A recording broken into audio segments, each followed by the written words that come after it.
सहेली।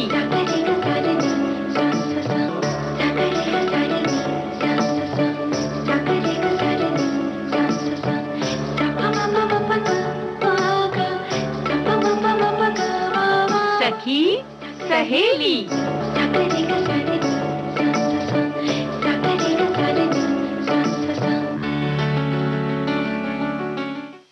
सखी सहेली सुनने वाली सभी सखियों, सहेलियों और श्रोताओं को नेहा शर्मा और आकांक्षा सिंह का नमस्कार। भाई ठंड तो आने लगी आकांक्षा हर जगह, है ना? नेहा, स्टूडियो में लगता है कुछ ज्यादा ही है। स्टूडियो में तो 12 मौसम की ठंड है और बाकी जगहों पर भी अब वो स्टूडियो वाला एहसास होने लगा है, उनको ये कह सकते हैं हम। और आज जो बातें हम करने वाले हैं, जो चीजें हम लाने वाले हैं, वो कौन कौन से विषय हैं ये बता देते हैं हमारे सभी साथियों को। तो आज हम वो दिन याद करो जो कि खास तौर से हमारे श्रोताओं के लिए होता है। पिकनिक के बारे में याद कीजिए, पिकनिक से जुड़ी अपनी यादें याद कीजिए को कौन कौन सी यादें की थी, क्या हुआ था, कहीं कुछ भूल गए थे, कहीं कुछ परेशानी हुई थी या कहीं मजा आ गया था बहुत ज्यादा। भाई जब पिकनिक का नाम आता है ना नेहा, तो जैसे ही ये तय होता है कि पिकनिक के लिए चलना है, तो मन में कई तरह की तैयारियां मन से ही शुरू हो जाती हैं। कि कैसे चलेंगे, कौन कौन चलेगा, कहाँ चलेंगे, किस तरह चलेंगे और क्या क्या चीजें लेकर जाएंगे और वहां जाके क्या क्या करेंगे। तो जैसा कि तुमने कहा, श्रोताओं से पूछ लेते हैं कि कई खट्टी मीठी यादें पिकनिक से जुड़ी होती हैं, कुछ खट्टी होती हैं, कुछ मीठी होती हैं। तो अपनी यादें हमारे साथ बांटें।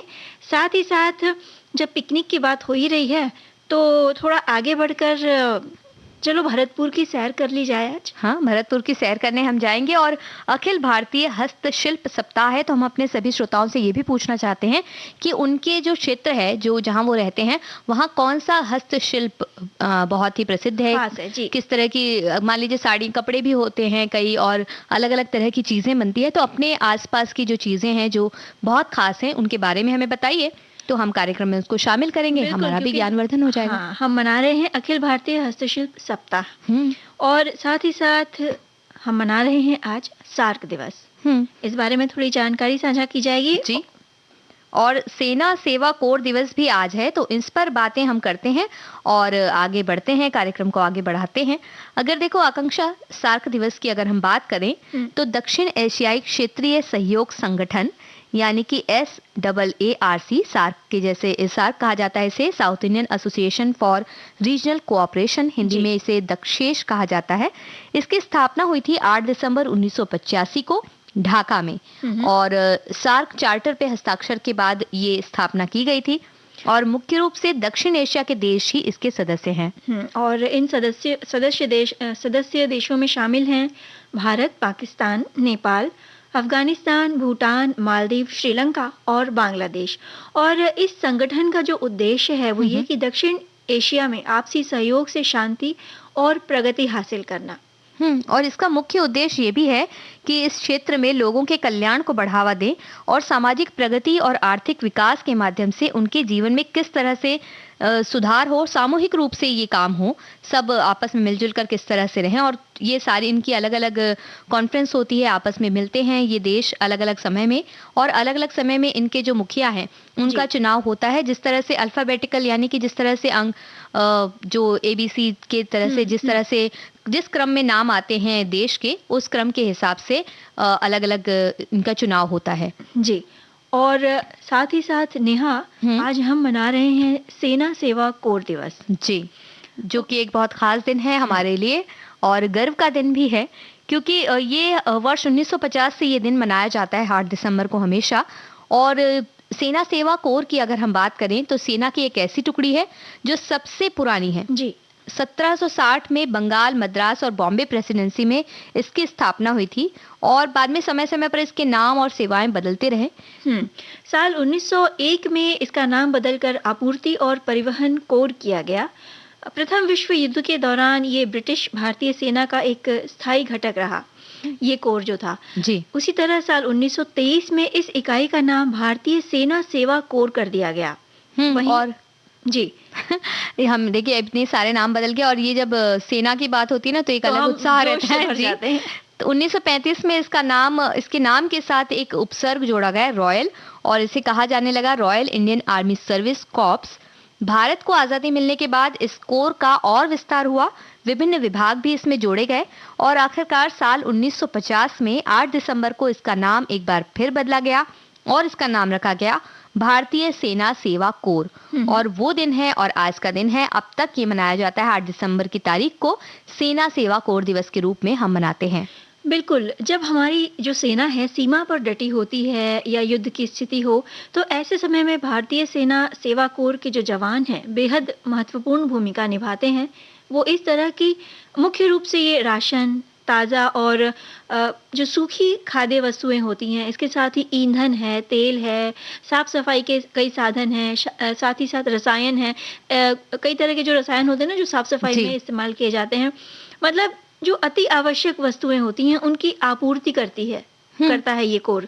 और साथ ही सेना, वायुसेना के लिए अस्पताल, आराम की वस्तुएं और नौसेना के लिए आवश्यक आपूर्ति खरीदना और उन तक पहुंचाना समय समय पर, ये इसका मुख्य कार्य है। बिल्कुल, और यहाँ तक कि पहली पंक्ति के जो लड़ाकू विमान और यांत्रिक परिवहन होते हैं उनको छोड़कर अन्य परिवहनों का संचालन भी ये करते हैं।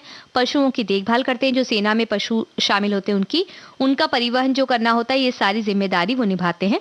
और इसके अलावा गोला बारूद पहुंचाना और रख रखाव के क्षेत्रों का ध्यान रखना, साथ ही सामान की आपूर्ति और पैकिंग, विमान में सामान चढ़ाना उतारना, ये इस कोर के महत्वपूर्ण कार्य हैं। बिल्कुल, और यहाँ तक कि कई क्षेत्रों में कोर को आगे के डाक का भी काम संभालना होता है। जहाँ डाक नहीं पहुंच पाती वहां वो डाक लेकर जाते हैं, सैनिकों की चिट्ठियां वगैरह। और कहा जा सकता है कि कोर के जो जवान हैं पूरी तरह से मदद और सेवा के कार्यों में जुटे रहते हैं ताकि अन्य काम सुचारू रूप से चलता रहे। यानी हमें पता, कई बार हमें बहुत सी चीज़ों के बारे में पता नहीं चलता और हमारे जो साथी सहायक होते हैं वो उन चीज़ों की आपूर्ति करते हैं। तो इस तरह सेना के व्यक्तियों के लिए जो ज़रूरी सामान है वो ये पहुंचाते रहते हैं और वो अपना काम करते रहते हैं। बिल्कुल, बेहद ज़रूरी महत्वपूर्ण भूमिका है इस कोर की। होठों पे सच्चाई रहती है, जहाँ दिल में सफाई रहती है। हम उस देश के वासी हैं, हम उस देश के वासी हैं, जिस देश में गंगा बहती है। होठों पे सच्चाई रहती है, जहाँ दिल में सफाई रहती है। हम उस देश के वासी हैं, हम उस देश के वासी हैं, जिस देश में गंगा बहती है।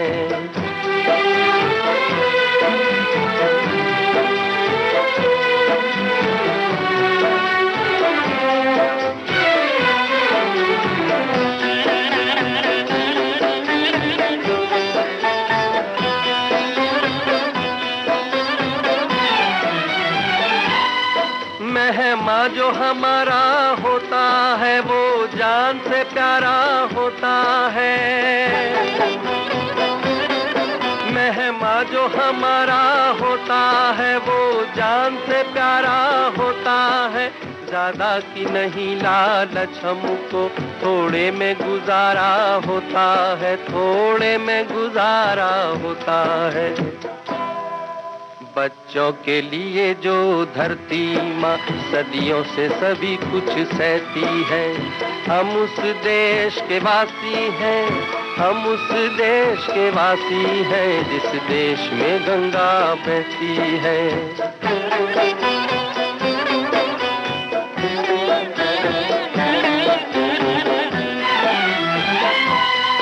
कुछ लोग जो ज्यादा जानते हैं इंसान को कम पहचानते हैं।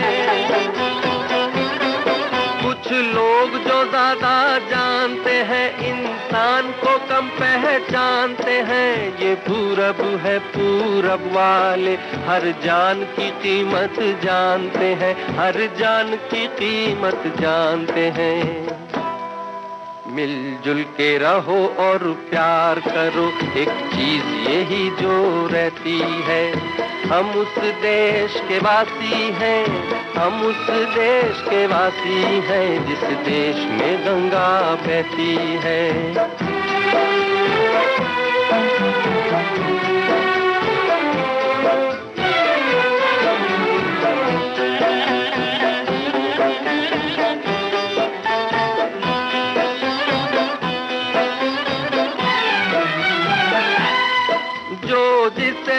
मिला सीखा हमने, गैरों को भी अपनाया हमने। जो जिसे मिला सीखा हमने, गैरों को भी अपनाया हमने। मतलब के लिए अंधे होकर रोटी को नहीं पूजा हमने, रोटी को नहीं पूजा हमने। अब हम तो क्या सारी दुनिया से कहती है, हम उस देश के वासी हैं, हम उस देश के वासी हैं, जिस देश में गंगा बहती। तो जब देश की बात होती है आकांक्षा, तो घूमने की कितनी सारी जगह है यहाँ, जब हम जा सकते हैं, घूम सकते हैं, अलग अलग तरह की चीजें देख सकते हैं। भाई नेहा, हमारा जो देश भारत देश है ना, वो प्राकृतिक रूप से और पर्यटन के रूप से बेहद समृद्ध है। और ऐसा कोई भी कोना नहीं है देश का जहाँ देखने लायक कुछ ना हो। बिल्कुल, तभी तो हम ये जब सोचते हैं कि कहाँ घूमने जाना चाहिए, हर गुरुवार को जब हम ये बात सोचते हैं तो नई नई जगहें निकलती जाती हैं और ऐसा लगता है कि भाई यहाँ तो हम देखे ही नहीं, यहाँ तो हम गए ही नहीं, और एक लिस्ट वो भी बनती जाती है कि कहाँ कहाँ जाना चाहिए हमें। हाँ तो आज हम चल रहे हैं भरतपुर। कहते हैं कि राजस्थान का पूर्वी द्वार इसे कहा जाता है, भरतपुर। देश के 3 प्रमुख पर्यटन स्थलों के ये त्रिकोण पर स्थित है। दिल्ली से लगभग 200 किलोमीटर, आगरा से लगभग 60 किलोमीटर और जयपुर से लगभग 180 किलोमीटर की दूरी पर स्थित है। और ऐसी जगह पे होने के कारण यहाँ पहुंचना भी आसान है। हवाई मार्ग की बात करें तो सीधे कोई एयरपोर्ट नहीं है यहाँ पहुंचने के लिए, बल्कि इन 3 शहरों से होकर यहाँ पे आया जा सकता है। बिल्कुल। और अगर सड़क मार्ग की बात करें आकांक्षा, तो मथुरा से तो 1 घंटे की दूरी पर है, और दिल्ली, आगरा, जयपुर से भी दूर नहीं है। और रेल मार्ग से आना हो तो इन्हीं शहरों से कई ट्रेन मिल जाएंगी। दिल्ली, आगरा, दिल्ली, मुंबई रेल मार्ग से जब हम आए तो आसानी से यहाँ पहुंच सकते हैं, क्योंकि दिल्ली से भरतपुर के लिए तकरीबन 50 ट्रेनें हैं, जिनमें से कुछ जयपुर और आगरा से भी जुड़ती हैं। तो हम आ सकते हैं, आना जाना हमारे लिए आसान रहेगा यहाँ। भाई जब चलना ही है तो ये भी बता दें कि यहाँ जाने का समय भी बस चल ही रहा है, यानी अक्टूबर से मार्च के बीच का समय यहाँ जाने के लिए उपयुक्त है। इसकी एक खास वजह भी है नेहा। अच्छा, यही वो समय होता है जब यहाँ प्रवासी पक्षियों को आप देख सकते हैं। फरवरी से प्रवासी पक्षी जो हैं वो लौटने लगते हैं और अगले 4 महीनों तक वो नजर नहीं आते। बस इन्हीं 4 महीनों में जरा गर्मी भी पड़ने लगती है, और राजस्थान की गर्मी घूमने के लिए उतनी अच्छी तो नहीं, बिल्कुल नहीं मानी जाती। और पंछियों की बात इसलिए हुई क्योंकि भरतपुर में स्थित मशहूर भरतपुर पक्षी अभयारण्य, जिसे हम केवलादेव घाना राष्ट्रीय उद्यान के नाम से भी जानते हैं। बिल्कुल, और इसे यूनेस्को ने विश्व धरोहर स्थल की मान्यता दी साल 1985 में, और ये स्थान धरती पर पक्षियों का स्वर्ग माना जाता है। यहाँ कई प्रवासी पक्षी जैसे हॉक्स, बतख, गरुड़, सारस, हवासील यानी कि पेलिकन, खंजन, शंकु, हंस, वार्बलर, बेनिंग्स, फ्लाई कैचर्स, स्टिंट्स, व्हीटर, लार्क्स और पाइपिट्स आदि देखे जा सकते हैं। बिल्कुल, यानी कि ये जो माइग्रेटरी बर्ड्स है, यही समय होता है जब आप कई तरह के जो प्रवासी पक्षी बाहर से जो दूसरे देशों से उड़ के आते हैं। एक तरह से पक्षियों का मेला सा लगा रहता है। वहीं हम साइबेरिया, अफगानिस्तान और मध्य एशिया से आने वाले पक्षियों की भी कई अनोखी नस्लें यहाँ पे देख सकते हैं। बिल्कुल, और पक्षी ही नहीं आकांक्षा, पक्षियों के साथ साथ दूसरे जीवों से भी हम मिल सकते हैं, जैसे कि नीलगाय, चित्तीदार हिरण, पानी के सांप, बिल्लियां, कछुए, पाइथन, मोर आदि बहुत सी यहाँ पर पशु पक्षी पाए जाते हैं। और पक्षियों की अगर प्रजातियों की बात करें तो लगभग 364 प्रजातियां यहाँ पर है, जबकि पेड़ पौधों की भी अच्छी प्रजाति यहाँ पर पाई जाती है। तो अगर पौधों की, फूलों की अगर बात करें तो लगभग 369 के करीब प्रजातियां हम यहाँ जाकर देख सकते हैं।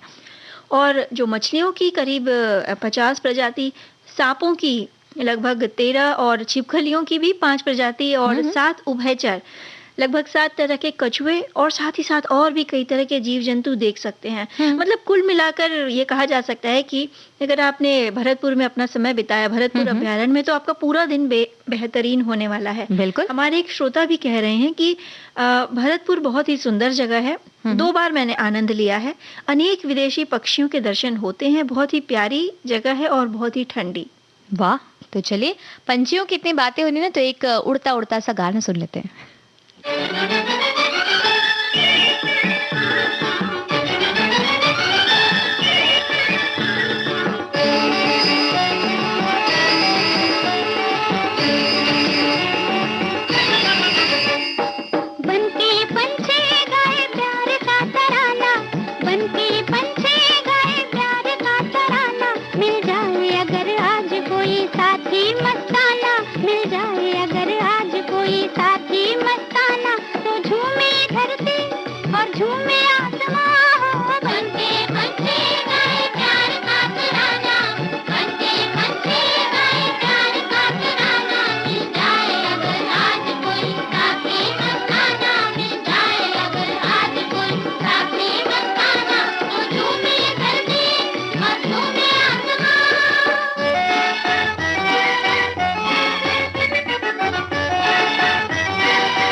तो ये भी सोचने की बात है आकांक्षा, अगर कहीं घूमते घूमते पंछियों को देखने के लिए ऊपर मुंह करके हम चलते गए तो ये भी हो सकता है। जी, तो आगे देखकर चलना बेहद जरूरी है, लेकिन प्राकृतिक नज़ारों का आनंद भी उठाइए। जैसे भरतपुर में कई तरह के जीव, कई तरह के पक्षियों को आप निहार सकते हैं। प्राकृतिक खूबसूरती की अगर बात की जाए नेहा, तो भरतपुर का डीग महल, इसे याद करना बेहद जरूरी है, और इसे जल महल भी कहा जाता है। बिल्कुल, भरतपुर से 32 किलोमीटर दूर है। ये झील के किनारे बना हुआ महल है और अपने रंगीन फव्वारों के लिए प्रसिद्ध है। शासकों की ये ग्रीष्मकालीन राजधानी हुआ करती थी, गर्मियां बिताते थे यहाँ। वैसे डीग का किला भी बेहद मशहूर है। 18 बुर्ज बनवाकर इसका निर्माण हुआ था और चारों ओर से इसे खाई से घेर कर पानी से भरवाया गया था। 1730 में बना ये किला अभी अवशेष रूप में है। यहाँ का एकमात्र पश्चिमी द्वार जो है वो अभी प्रवेश के लिए उपलब्ध होता है। बिल्कुल, और अगर हम भरतपुर गए हैं और लोहागढ़ किला ना देखें तो ऐसा हो ही नहीं सकता है, क्योंकि इस किले ने अब तक लाखों वार सहे हैं, लेकिन लोहे की तरह वो डटा रहा है। 1730 में ये किला बना। वास्तुकला का चमत्कार इसे कहा जा सकता है, क्योंकि इस किले के चारों तरफ नहर है, जिससे किले की दीवारें नरम रहती थी और जो भी हमला किया जाता वो बेकार रह जाता। तोप तक का इस पर असर नहीं होता था, और इसकी दीवारों पर जब तोप दागी जाती तो किले की दीवारों में धंस जाती थी वो। मतलब अपने नाम को सार्थक करता हुआ ये किला। और यहाँ पहुंचना वैसे भी कठिन हो सकता था, क्योंकि नहरों में जो थे नेहा, जो नहर खोदी गई थी उसमें जहरीले खतरनाक जीव होते थे और सपाट दीवारों पर चढ़ना आसान नहीं होता। तो लगभग 289 साल पुराने इस किले में जाकर आप घूम सकते हैं। इसके अलावा किशोरी महल है, बांके बिहारी मंदिर और जवाहर बुर्ज। इस किले का कुछ भाग जो है वो अब संग्रहालय के रूप में परिवर्तित हो चुका है। बिल्कुल, और इसी किले के पास है गंगा मंदिर, जो कि देवी गंगा को समर्पित है। राजपूताना, दक्षिण और मुगल वास्तुकला का एक बेहतरीन मिश्रण है ये। तो भरतपुर जब भी जाएं तो ये मंदिर भी जरूर देख कर आएं। और इसके अलावा शहर के बीच 2 लक्ष्मण मंदिर भी है। पहला तो लगभग 4 शताब्दी पुराना है और दूसरा लगभग 300 साल पुराना है। दोनों ही अपने आप में एक अलग ही तरह की आभा प्रकट करते हैं। और इसके अलावा आप कुम्हेर का किला, बयाना का किला, वैर का किला, बरैठा बांध, साथ ही किशन महल है, इन जगहों पर भी जा सकते हैं। भरतपुर आपको अपने प्राकृतिक और कलात्मक और ऐतिहासिक रूप से ज़रूर मोह लेगा। और नेहा, ये भी कहना ज़रूरी है कि जब भी आप ऐसी किसी जगह पर जाएं जो सांस्कृतिक रूप से या प्राकृतिक रूप से भव्य है, समृद्ध है, तो इस बात का ख्याल ज़रूर रखें कि आप जहाँ भी घूमने जा रहे हैं वो जगह आपकी जिम्मेदारी है, न उसे ख़राब करें। अगर किसी ऐतिहासिक स्थल को आप देखने जा रहे हैं या प्राकृतिक स्थल पे जा रहे हैं तो कोशिश क्या करनी है, ये आपकी जिम्मेदारी है, हम सबकी जिम्मेदारी है कि इन जगहों को ये जिस रूप में आप उन्हें देख रहे हैं उसी रूप में रहें। बिल्कुल, न कि वहाँ जाकर पूरी तरह से पिकनिक का आनंद उठाते हुए आप पीछे कुछ गंदगी छोड़ते हुए आएं। बिल्कुल, या ऐतिहासिक जगहों पर कई बार हमने देखा भी है कि कुछ कुरेदा रहता है। तो ये जो ऐतिहासिक जगहें हैं ये हमारे देश की धरोहर हैं। बिल्कुल, इसे बचाना, संवारे रखना हमारा ही काम है। और वही बात है आकांक्षा, और इस तरह से इस धरोहर में जब जाते हैं तो वहां से यादें लेकर आइए, वहां कुछ छोड़कर मत आइए कि आपको देख के लोग इस तरह से याद करें। तो अब गीत सुना देते हैं। हाँ हाँ।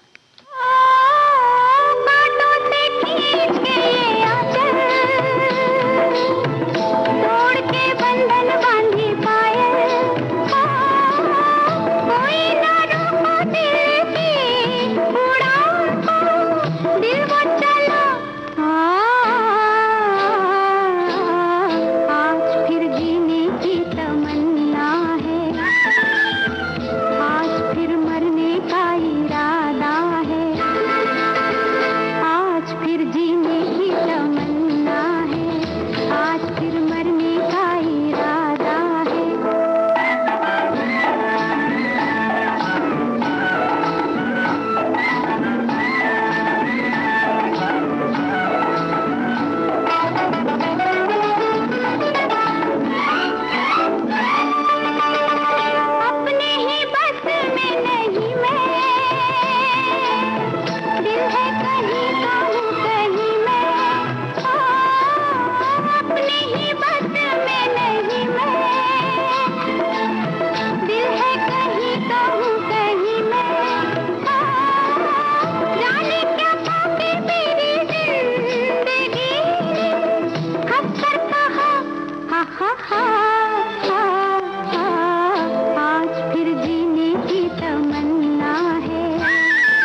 तो इसी तरह से कुछ अच्छे-अच्छे गीत गाने का मन करता है जब घूमने जाते हैं तो बहुत सारी बातें करते हैं आपस में और बहुत सारा अपना यात्रा जब हम करते हैं आकांक्षा तो अलग-अलग रूप देखने मिलता है हम लोगों को लोगों का। बिल्कुल, लोगों का भी और जगहों का भी। बहुत सी बातें जब हम करते हैं तो उसके बाद हमें ऐसा लगता है कि भाई हम जब जाते हैं तो कई बार ऐसा होता है कि हमें लगता है कि भाई ये तो घर में बस बैठे रहते हैं, कुछ करते नहीं। लेकिन अचानक से लगता है जब नए लोगों से मिलते हैं तो बच्चे अचानक से उनसे बातें करने लगते हैं, कभी कुछ जानकारी इकट्ठा करके आते हैं, फिर हमें बताते हैं दौड़ दौड़ कर आके, या फिर अलग अलग पशु पक्षियों को जब वो देखते हैं तो अलग तरह से वो हो जाते हैं।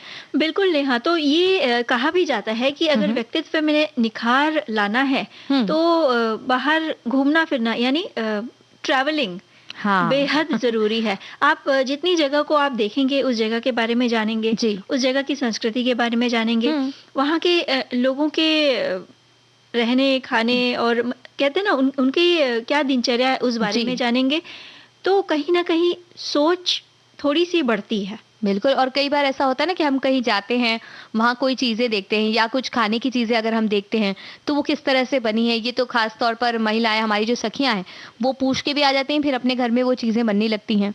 या कई बार ऐसा होता है कि हम वहाँ से कुछ चीज़ें लेकर आते हैं जो हमारे पास सालों साल रखी रहती है और हमें ऐसा लगता है कि ये हम वहाँ गए थे और उसको देखते साथ ही हमें रोज याद आता है क्योंकि हम सजा कर रखते हैं और रोज याद आता है कि भाई ये हम जब वहाँ गए थे वहां से हम लेके आए थे। बिल्कुल, और ये बेहद जरूरी बात है नेहा। हम तो यही कहेंगे कि अगर आप जिस नई जगह पर जाएं तो कोशिश करें कि वहाँ की एक खास वस्तु, चाहे वो किसी भी रूप में हो, चाहे वहाँ के हस्तकला हो या कोई पेंटिंग हो, उस रूप में उसको अपने साथ जरूर लाएं। बिल्कुल, और ऐसा करने से होगा क्या कि एक तो उस जगह की याद बनी रहेगी, साथ ही साथ उस जगह की जो कला है उसको और जो कारीगर होते हैं उनको भी बढ़ावा मिलेगा। बिल्कुल, और वो भी उनकी चीजें हम लेकर आएंगे, हमें तो अच्छा लगेगा ही लगेगा।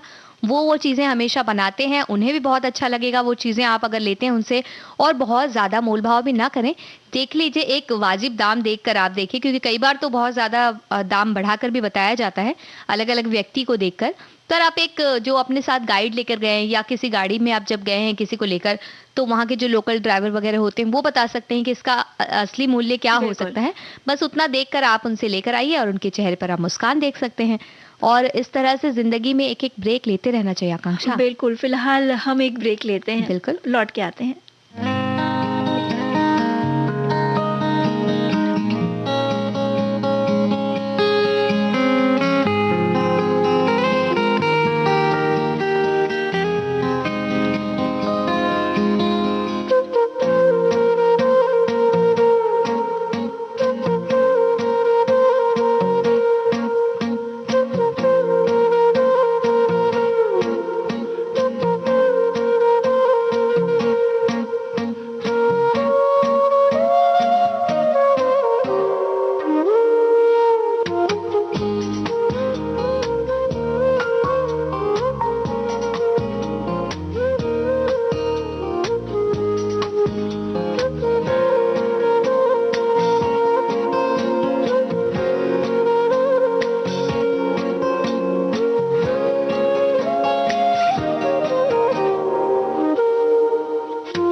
अंतराल के बाद हम एक बार फिर से लौट आए हैं। आप सुन रहे हैं विविध भारती पर कार्यक्रम सखी सहेली।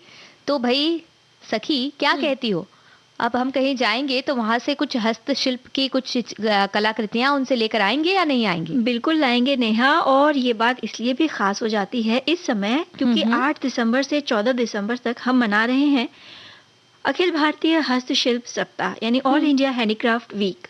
जी, और भारत सरकार द्वारा देश के समृद्ध हस्तशिल्प कला को बढ़ावा देने के लिए ये हर साल मनाया जाता है, इसका आयोजन किया जाता है, जिसके माध्यम से भारत सरकार समृद्ध हस्तशिल्प कला को प्रोत्साहित करती है और इसके लिए विभिन्न कार्यक्रमों का आयोजन किया जाता है ताकि देश के नागरिकों को भारतीय हस्तशिल्प के बारे में जागरूक किया जाए। बिल्कुल, देखो ना नेहा, अगर जब हम हस्तशिल्प की बात करते हैं तो ऐसी कारीगरी जो हाथों द्वारा की जाती है, और ये भी इसे भी छुटलाया नहीं जा सकता कि जो कारीगरी हाथ से बनती है उसमें वो मशीनों द्वारा बनी हुई कारीगरी में वो बात नहीं आ सकती। तो और हस्तशिल्प के कारीगर मिलना भी आसान नहीं होता। और हस्तशिल्प के कारीगर ज़्यादातर हाथ से ही काम करते हैं या फिर जो बहुत सरल औजार जो उनके होते हैं उससे वो चीज़ें बनाते हैं। अगर हम भारतीय सांस्कृतिक धरोहर की बात करें तो जो भारतीय हस्तशिल्प है पूरी दुनिया में बेहद प्रसिद्ध रहा है। कई चीज़ें हैं, जैसे हम पुरातन मूर्तियों की बात करें या चाहे लकड़ी से बनी वस्तुओं की बात करें या फिर धातुओं से बनी अलग अलग चीज़ों की बात करें, तो भारतीय हस्तशिल्प जो है वो किसी न किसी रूप में पूरे विश्व में विख्यात रहा है। और भारत में हस्तशिल्प के महत्व को ध्यान में रखते हुए सरकार द्वारा हर साल अखिल भारतीय हस्तशिल्प सप्ताह का आयोजन किया जाता है। बिल्कुल।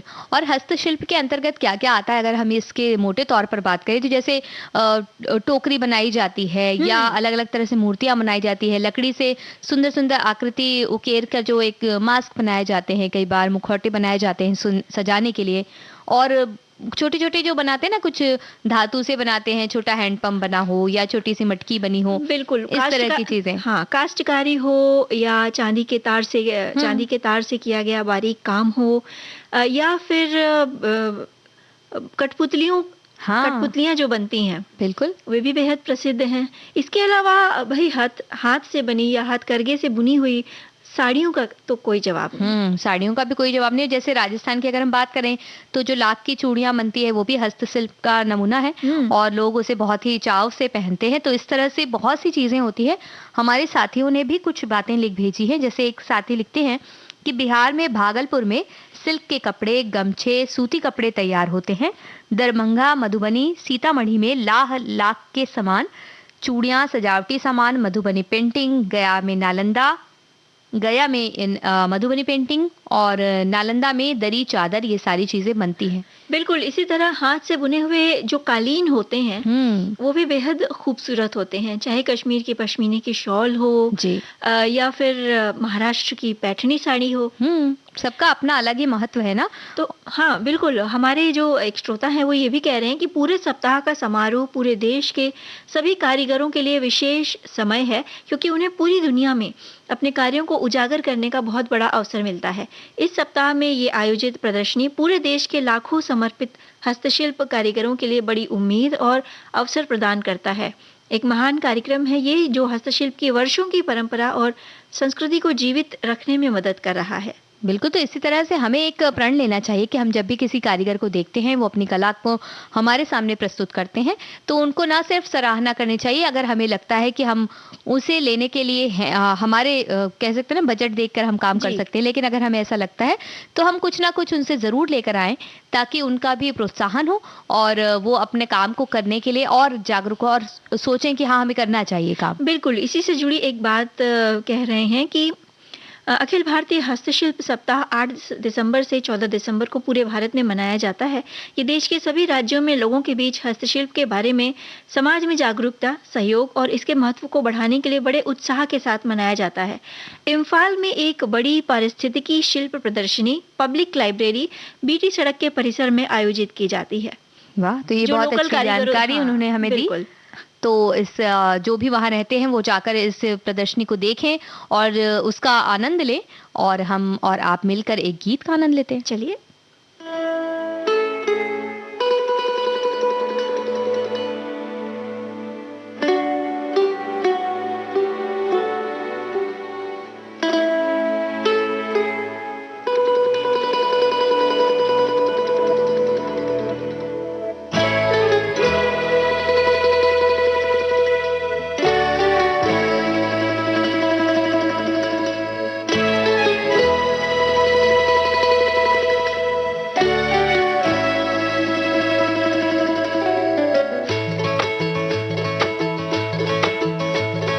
खटर पटर जिंदगी ने राग है सुनाया,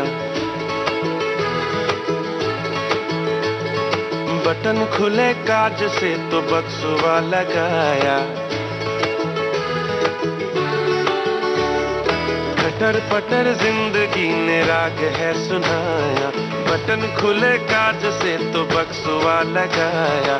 किस्मत फटी चादर तो हम बने सुई धागा, सुई धागा, सुई सीधी खड़ी नाचे धागा, सुई धागा, सुई धागा, सुई सीधी खड़ी नाचे धागा। खटर पटर जिंदगी ने राग है सुनाया, बटन खुले काज से तो बक्सवा लगाया, किस्मत फटी चादर तो हम बने, सुई धागा, सुई धागा, सुई सीधी खड़ी नाचे धागा।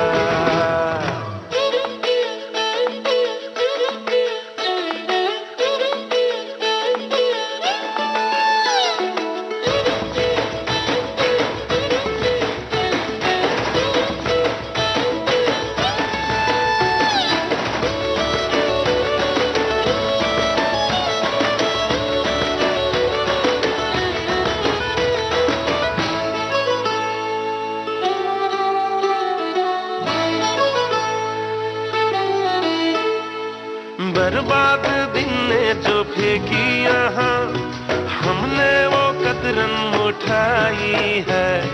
खटर पटर खटर पटर खटर पटर खटर पटर, कतरन का पोला सा तकिया बना, उस पे ही नींद चढ़ाई है। खटर पटर खटर पटर खटर पटर खटर पटर,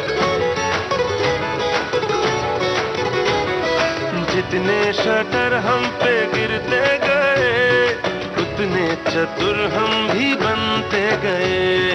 हो के तू बाका छोटा सा टाका, दुनिया के मुंह पे लगा।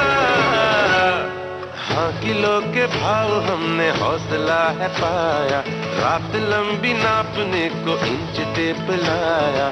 गिलस हुए तंग तो हम बने, सुई धागा, सुई धागा, सुई सीधे खड़े नाचे धागा।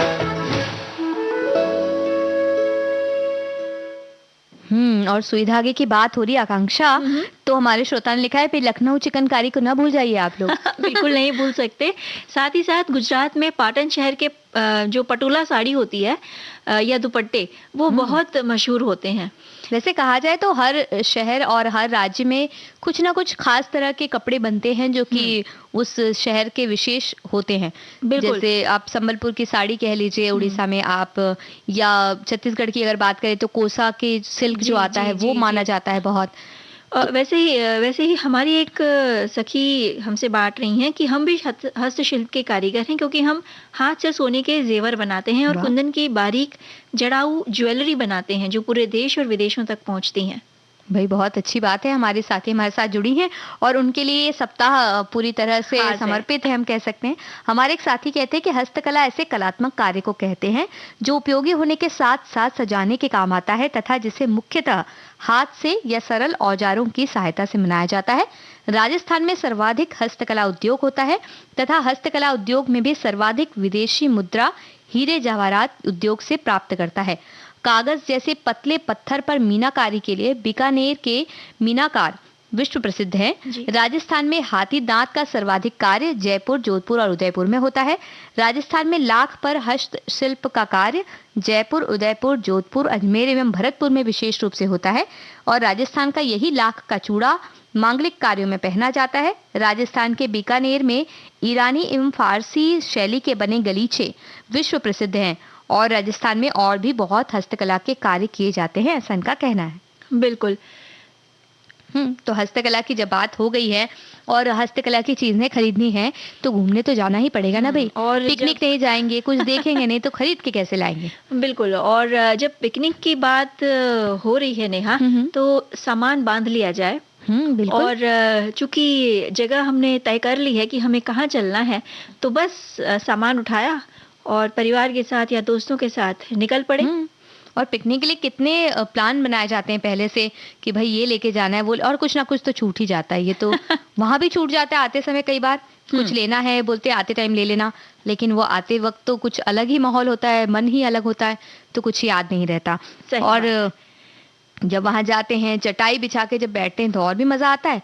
और अन्य किसी जगह पर अगर हम जाते हैं घूमने के, जैसे जहां हम परिवार के साथ जाकर कुछ खाएं पिएं आराम से रहें, तो वो एक अलग बात है। हमारी एक सखी ने कहा है नेहा कि जो पिकनिक मनाने परिवार के साथ जाते हैं, उदास चेहरों की खुशियां वहां से लेकर आते हैं। वाह, बिल्कुल सही का बात है भाई। जो हमारी जो रूटीन लाइफ है, यानी जो दैनंदिन जो दिनचर्या है, रोज हम भागते रहते हैं, रोज काम करते हैं, तो कहीं ना कहीं एक ब्रेक लेना बेहद जरूरी हो जाता है, छोटे छोटे या बड़े तौर पर।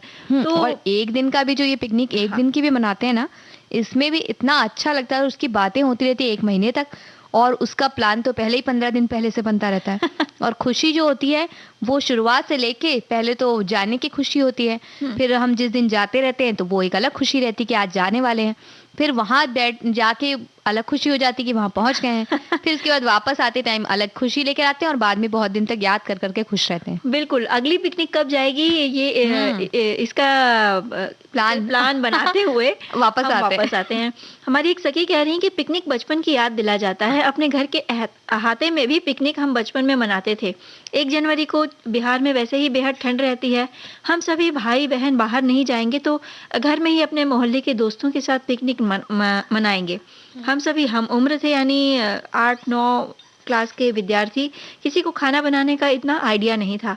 इस खाना बनाने में हमारी मदद बुआ जी ने की और सिलबट्टे पर मसाला पीसकर प्याज वगैरह काट दिया। मैं और मेरी 2 और सहेली पुलाव दम आलू बनाने में लग गए। हम वहां धूप में बैठकर बैडमिंटन भी खेल रहे थे, कुछ खा भी रहे थे। खाना तैयार हो गया। देखने से ही लग रहा था कि पुलाव बिल्कुल गीला होकर खिचड़ी हो गया है। हम लोगों ने केले के पत्ते पर हरी घास पर बैठकर खाना शुरू कर दिया। दांत के नीचे किरकिरा हो रहा था, पता नहीं चल रहा था कि ग्रेवी में इतना किरकिरा कैसे हो गया। जब बुआ जी ने चखा तब बोली कि लगता है इसमें मिट्टी या बालू मिल गया है। किसी तरह हम लोग आलू के टुकड़े और चावल खा पाए, ग्रेवी किसी ने नहीं खाई। हम बार बार करछी को जमीन पर रख दे रहे थे। जमीन वहाँ गीली मिट्टी वाली थी, जिससे उसमें मिट्टी लग जा रही थी। हमने इस ओर ध्यान ही नहीं दिया। हम लोगों ने जिस जोशो खरोश से खाना बनाया, वो खाने के बाद सारा मूड ऑफ हो गया। फिर पैसे लेकर हम लोगों ने गोलगप्पे खाए, तब जाकर हमारा 1 जनवरी का पिकनिक जो था सार्थक हुआ।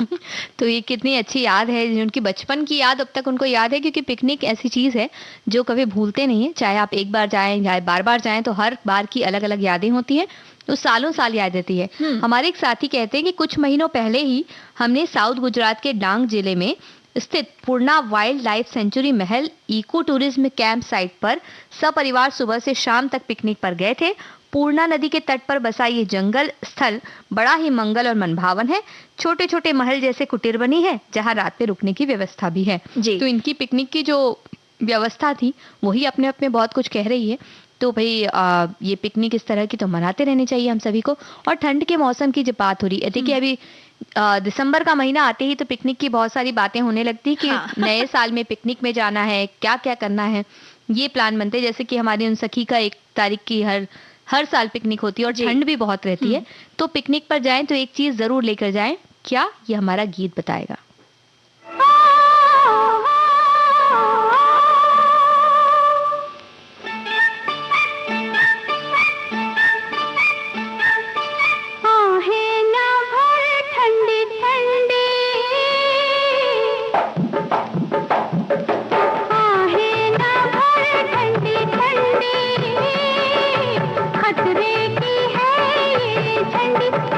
गरम गरम चाय पी ले, गरम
गर्मा गर्म चाय पीते हुए पिकनिक के बारे में हमारे साथी और क्या कह रहे हैं? और बहुत कुछ कह रहे हैं कि रोज रोज वही कमरा, वही डाइनिंग टेबल और वही खाना, इन सब से होने वाली उकताहट को दूर करने का माध्यम है पिकनिक।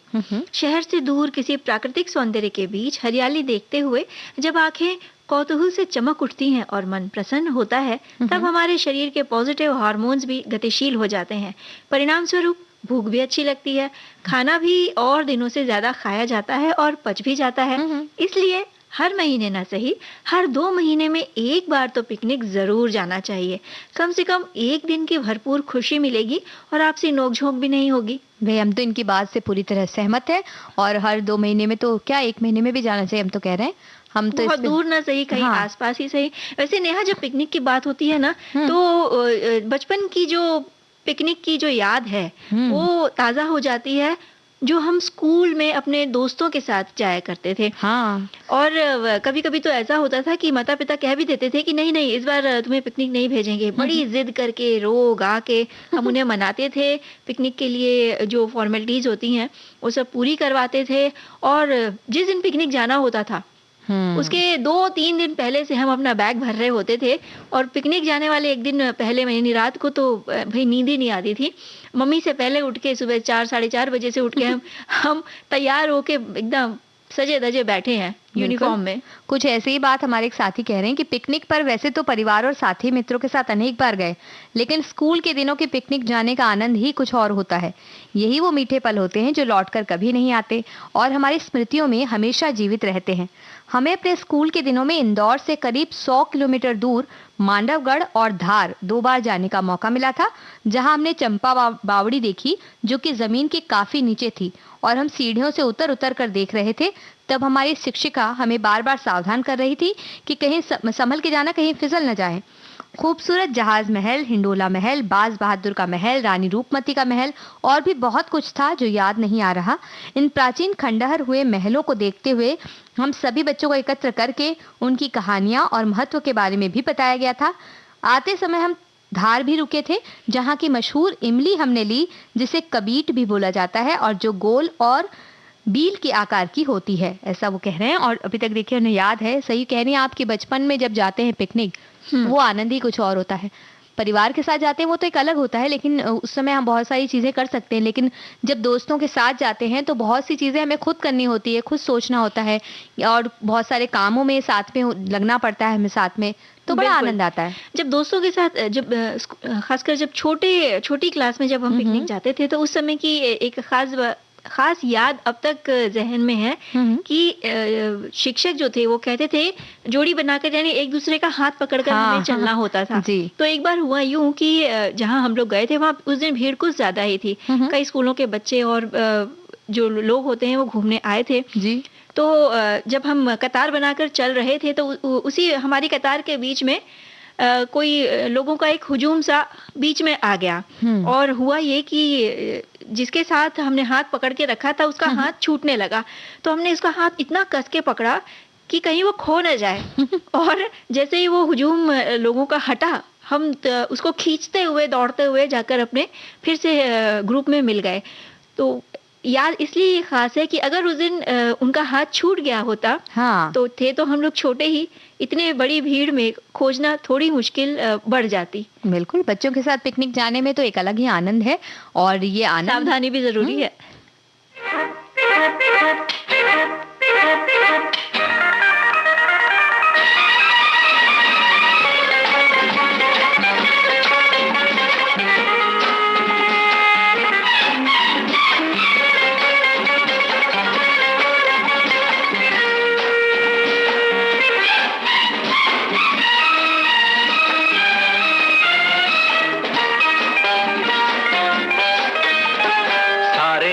सारे गामा को लेकर गाते चले,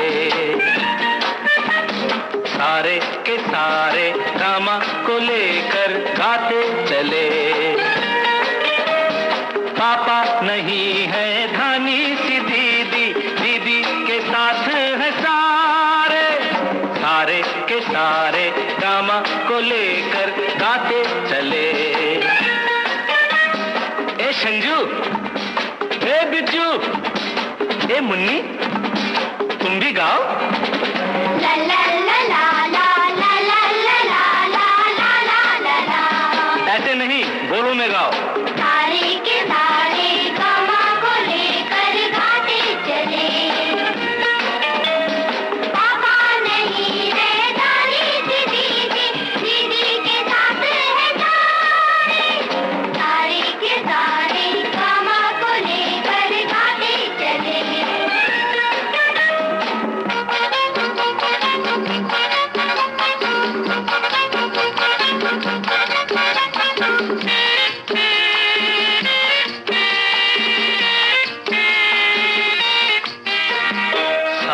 से निकले रोज सवेरा, दूर करे अंधियारा, रेस रेशमी किरणों ने खूब किया उजियारा।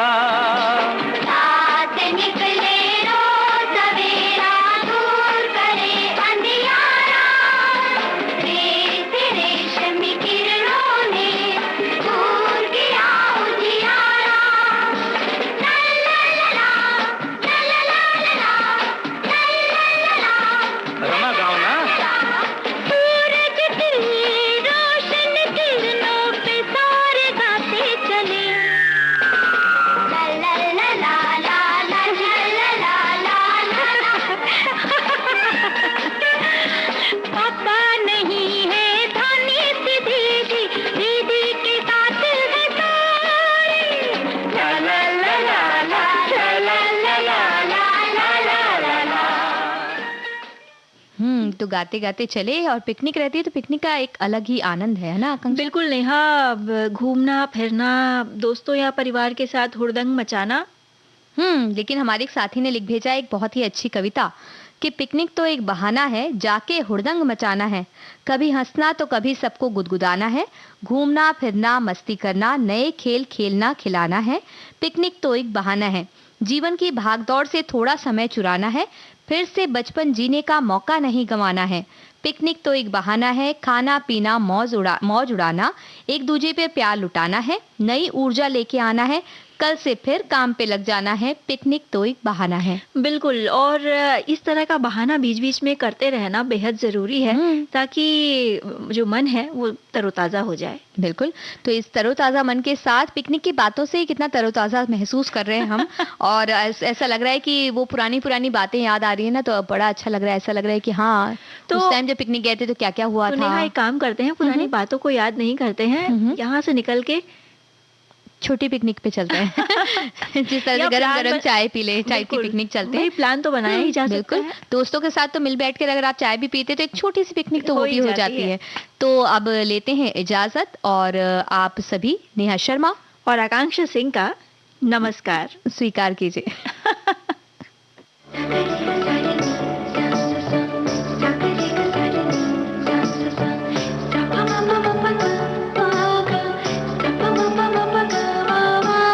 सखी सहेली।